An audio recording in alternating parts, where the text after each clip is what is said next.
নির্বাচন ঘোষণার পরই জারি হয়ে যায় আদর্শ আচরণবিধি। এর মধ্যে নতুনত্ব কিছু নেই, কিন্তু রবিবার 15ই মার্চ বিকালে নয়াদিল্লির বিজ্ঞান ভবন থেকে পশ্চিমবঙ্গ সহ 5 রাজ্য ও কেন্দ্রশাসিত অঞ্চলে ভোটের নির্ঘণ্ট প্রকাশের পরই বাংলায় ব্যাপক প্রশাসনিক রদবদল শুরু হয়। কমিশনের তরফে নির্দেশিকায় জানিয়ে দেওয়া হয় সরিয়ে দেওয়া হচ্ছে রাজ্যের মুখ্য সচিব ও স্বরাষ্ট্র সচিবকে।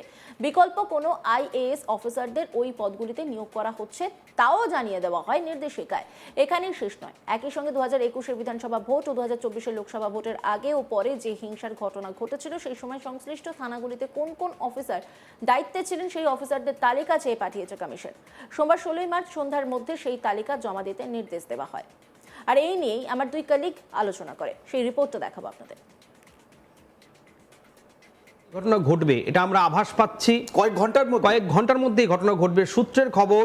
আর কিছুক্ষণের মধ্যেই কলকাতার নগরপাল এবং মহানির্দেশক অর্থাৎ ডিজি অর্থাৎ পীযূষ পান্ডে এবং সুপ্রতিম সরকারকেও কিন্তু রাজ্যের নির্বাচন কমিশন সরিয়ে দিতে পারে, অপসারণ করতে পারে। সেই জায়গায় আগামী 42 দিনের জন্য নতুন কোনো প্রবীণ আইপিএস তাদেরকে দায়িত্ব দেওয়া হতে পারে। এবং আবার বলছি, খুব গুরুত্বপূর্ণ একটি খবর, নোটিফিকেশন জারি হচ্ছে। আমরা খবর পাচ্ছি রাজ্য পুলিশের ডিজি এবং কলকাতার নগরপাল সিপিকে সরিয়ে দেওয়ার জন্য তৎপর হচ্ছে নির্বাচন কমিশন। কিছুক্ষণের মধ্যেই সেই ঘটনা ঘটবে এবং বেলা 3টের মধ্যে স্বপন আমরা নতুন মুখ দেখতে পাবো রাজ্য পুলিশের সিপি এবং রাজ্য পুলিশের ডিজির। এটা জানা যাচ্ছে এবং এটা কিন্তু সম্পূর্ণভাবে দিল্লি থেকে করা হচ্ছে।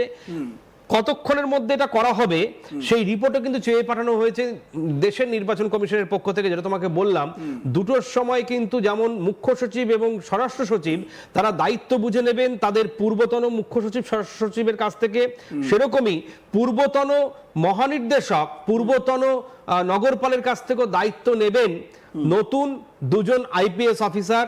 এখনো পর্যন্ত তাদের নাম ঘোরাফেরা করছে, চূড়ান্ত সিদ্ধান্ত এখনো হয়নি। কিন্তু বর্তমান যারা নগরপাল এবং ডিজি রয়েছেন তাদেরকে সরিয়ে দেওয়া হচ্ছে, এটা কনফার্ম খবর। কিছুক্ষণের মধ্যে আমরা এটা দেখতে পাবো, বেলা 4টের মধ্যে আমাদের কাছে এই খবর চলে আসবে। কারণ তুমি জানো, নজিরবিহীন পদক্ষেপ নিয়েছে নির্বাচন কমিশন। এ যাবৎকাল নির্বাচনের কোড অফ কন্ডাক্ট চালু হওয়ার সঙ্গে সঙ্গে কোন রাজ্যের মুখ্য সচিবকে সরানো হয়নি, স্বরাষ্ট্র সচিব অবধি লিমিটেশনটা ছিল, কিন্তু এবার মুখ্য সচিবকে সরিয়ে দেওয়া হলো। এর কতগুলো ভালো দিক এবং মন্দ দিক আছে, কিন্তু যেহেতু কোড অফ কন্ডাক্ট চালু হয়ে গেছে, আদর্শ আচরণবিধি চালু হয়ে গেছে, সেই কারণে আমরাও আমাদের যে আলোচনা সেটাকেও পরিশীলিত এবং একটি বিধিনিষেধের মধ্যে আমাদেরকে রাখতে হবে, না হলে আমরাও কিন্তু আদর্শ আচরণবিধি লঙ্ঘনের দায় পড়তে পারি। সেই কারণে যেটুকু বলার আমরা সেটুকু একদম স্পষ্ট করে বলতে চাই। দেশের মহামান্য নির্বাচন কমিশনার সিইসি তিনি চাইছেন অবাধ শান্তিপূর্ণ নির্বাচনের জন্য, কোথাও কোনো অপ্রীতিকর ঘটনা যাতে না হয়। কারণ পশ্চিমবঙ্গের নির্বাচন মানে রক্তক্ষয়ী সংস্কৃতি একটা আমরা দীর্ঘদিন ধরে খেয়াল করেছি। এই রক্তক্ষয়ী সংস্কৃতি বা সংঘর্ষের সংস্কৃতি যাতে না হয় তার জন্য অতি অতি অতি তৎপর দেশের নির্বাচন কমিশনার। যে কটি রাজ্যে নির্বাচন হচ্ছে তার মধ্যে পশ্চিমবঙ্গ অন্যতম নজরের জায়গা। অতি স্পর্শকাতর যে বুথগুলিকে ইতিমধ্যেই অতীতের নির্বাচনে চিহ্নিত করা হয়েছিল, সংশ্লিষ্ট বুথগুলিতে যে সমস্ত পুলিশের আধিকারিকরা দায়িত্বে ছিলেন তাদেরও কিন্তু নাম, ঠিকানা এবং কোন সালে তারা কোথায় ছিলেন সেটা চেয়ে পাঠানো হয়েছে। এর পরবর্তী আগামী সপ্তাহখানেকের মধ্যে আমূল পরিবর্তন হবে এ রাজ্যের আইন শৃঙ্খলা। কারণ তুমি জানো এই মুহূর্তে আইন শৃঙ্খলা কিন্তু মমতা বন্দ্যোপাধ্যায় বা কোনো সরকারের হাতে থাকে না। কারণ নির্বাচন কমিশন যখন ভোটে নির্ঘণ্ট দিয়ে দিয়েছেন তারপরে সম্পূর্ণটাই চলে যায় এটা দীর্ঘদিন ধরে নির্বাচন কমিশনের হাতে। এখন কোন রকম বদলিও হবে না, একমাত্র নির্বাচন কমিশনই পারবে এই 42 দিনের জন্য কোনো আধিকারিককে সরাতে এবং সম্পূর্ণভাবে তাকে, এরকমটা নয় যে মমতা বন্দ্যোপাধ্যায়ের সঙ্গে বা রাজ্যপালের সঙ্গে তাকে আলাপ আলোচনা করতে হবে, একদমই নয়। নির্বাচন কমিশন সুমোটো তিনি মনে করলে পরে অবিলম্বে কাউকে সরিয়ে দিতে পারেন। কিন্তু এখানে একটি জিনিস আমরা প্রথমে দর্শককে যেটা আমি বলতে ভুলে গেলাম, দুষ্যন্ত নারিয়ালা ইনি কিন্তু এমপ্যানেল ছিলেন কেন্দ্রীয় সরকারের আইএএস যে তালিকা ছিল তাকে অন্য একটি রাজ্যের যে ভোট অবজারভারের তালিকা হয় সেই তালিকাতে রাখা ছিল। কিন্তু আমার প্রশ্ন, তাকে যে মুখ্য সচিব করে দেওয়া হলো এবারে কি সম্ভবত জগদীশ প্রসাদ মিনাকে, না জগদীশ প্রসাদ মিনার কথাই বলছি, তাহলে তার কি হবে? তিনি কি অন্য কোনো রাজ্যের অবজারভার হিসেবে কাজ করতে পারবেন? কারণ পরবর্তী পদের কথা কিন্তু বলা হয়নি। এখানে দুটো পদ বলা হয়েছে, একটা হচ্ছে দুষ্যন্ত নারিয়ালা এবং সংঘমিত্রা সংঘমিত্রা ঘোষ ঘোষ। এবং বলা হয়েছে অ্যাজ সুন অ্যাজ পসিবল তাকে একজনকে স্বরাষ্ট্র সচিব এবং হিল অ্যাফেয়ার্স আরেকজনকে মুখ্য সচিবের পদে স্থলাভিষিক্ত করতে হবে, যেটা শোনা যাচ্ছে বেলা আচ্ছা, দুটোর আমার মধ্যে। এখানে একটা প্রশ্ন, যেহেতু এই নন্দিনী চক্রবর্তী এবং জগদীশ প্রসাদ মিনা এদের ব্যাপারে নতুন কোনো পদ তাদেরকে দেওয়া হয়নি বা জানানো হয়নি, তাহলে প্রোটোকল অনুযায়ী কি হয়? এদেরকে ওই কম্পালসারি লিভে চলে যেতে হয়? না, মানে কি করতে হয়?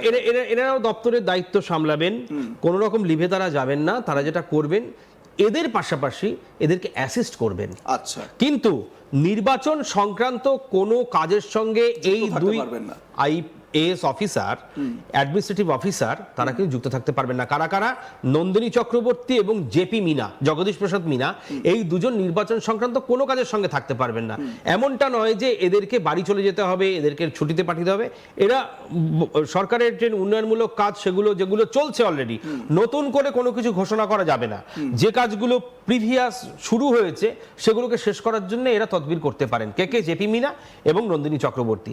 নতুন যে আইএএস আসলেন তারা কিন্তু সম্পূর্ণভাবে নির্বাচনের সব কাজ খতিয়ে দেখবেন এবং এদের ওপরেও কিন্তু মনিটরিং কমিটি থাকবে, সেটা সম্পূর্ণভাবে দেখবেন হচ্ছে সিইসি গণেশ কুমার তো একা নয়, ওটা একটা বেঞ্চ পুরো আছে, প্যানেল আছে, সেই হ্যাঁ। প্যানেলে যারা রয়েছেন তারা কিন্তু দেখবেন।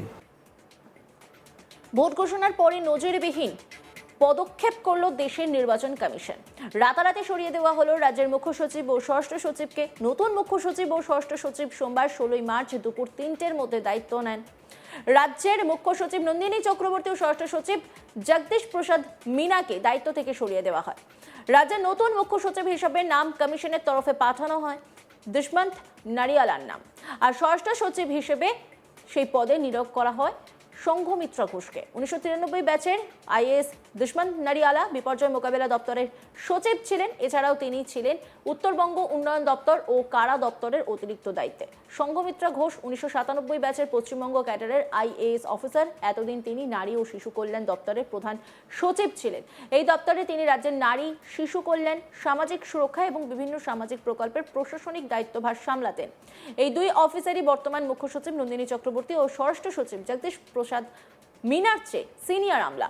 জানা গিয়েছে কমপক্ষে 8 থেকে 10 জন সিনিয়র আমলাকে টপকে নন্দিনী চক্রবর্তীকে মুখ্য সচিব করা হয়েছিল বলে অভিযোগ উঠছিল আগেই। নন্দিনী চক্রবর্তী ও জগদীশ প্রসাদ মিনাকে ভোট সংক্রান্ত কোনো কাজে নিয়োগ করা যাবে না বলেও স্পষ্ট জানানো হয়েছে কমিশনের নির্দেশিকায়।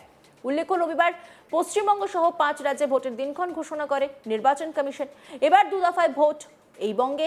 প্রথম দফায় ভোট 23 এপ্রিল এবং সেই দিনকে মোট 152 আসনে ভোট হবে। দ্বিতীয় দফার ভোট 29 এপ্রিল 142 আসনে ভোট হবে এবং ফলাফল ঘোষণা হবে 4 মে। অন্যান্য খবরের আপডেটের জন্য অবশ্যই নজর রাখুন আজ তাক বাংলার ইউটিউব স্ট্রিমিংয়ে। লাইক, কমেন্ট, শেয়ার এবং সাবস্ক্রাইব করতে ভুলবেন না।